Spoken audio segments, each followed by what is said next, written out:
I think our guys took it way too complacent, and they thought the game was over again. And it's a struggle with this team keeping their concentration and their motivation, and we're really struggling with it. And I've got to do a better job of finding a way to motivate them better than I have been, because this is happening way too often.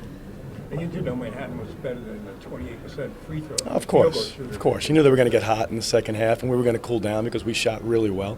So you understand as a coach, but as players, they don't always figure that out. Sometimes when you have a big lead like that, no matter what we say, two things. It was a big lead and foul trouble. We had 5 guys sitting a good part of the second quarter. So they're trying to start fresh now in the second half where the other team's already actively going.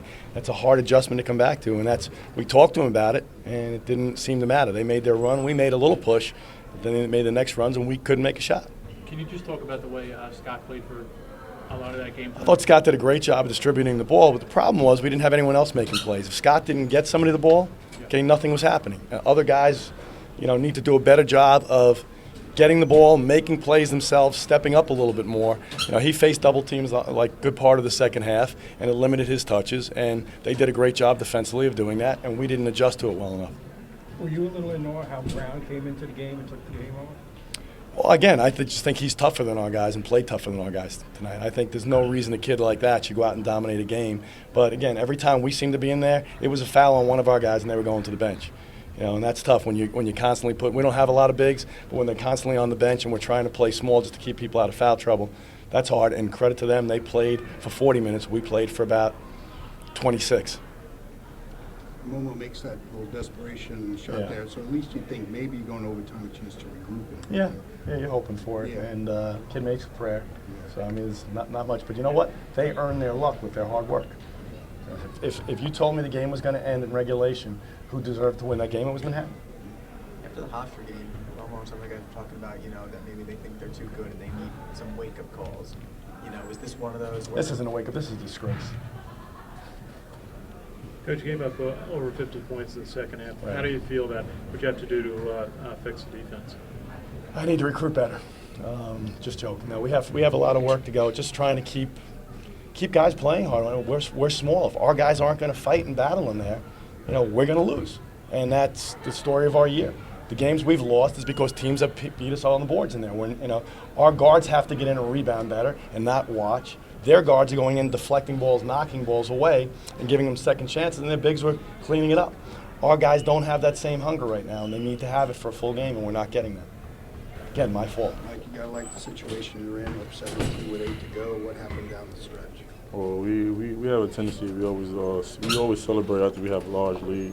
We was up 17 after the first half.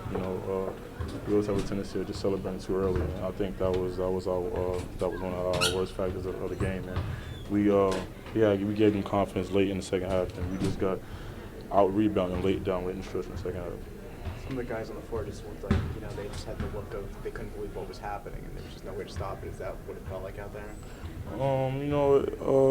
It was some good. It was some bad officiating, but I think that was our fault. I think we had if we would have kept our lead, maintained our lead 17 up to 20, whatever, then that problem wouldn't occur within the last 2 minutes of the basketball game. I felt like our guards should have handled the ball much better. Late in the game, probably was pretty fatigued, but I think it was a pretty embarrassing of us tonight. What did Coach say to you guys after the game? Coach was upset. A couple of stuff that we can't say right here on the cameras, but he was upset, and tomorrow we're his. What do you think when Jones' shot went in? Did you guys think you had it? I thought we were going to go overtime. Emmy threw up a Hail Mary, and it went in. It went in. I was guarding him, 2 hands on him, and it went in. At the backboard. There's nothing we could do about that. Scott, was the full court pressure that Manhattan applied in the closing minutes tough to handle? I think we handled it pretty well. Them pressing kind of slowed us up to run the break. So I think it was a good idea by them. But I don't think it wasn't hard to handle. But it was a good press. It was efficient for them. Scott, when there's so much NBA presence tonight in the building, does that kind of phase you at all, or do you just go about your business? No, my first goal is to win a MAC championship and to win tonight's game. One game at a time. If they're here to watch, they're here to watch me play. So I'm here to play how I play.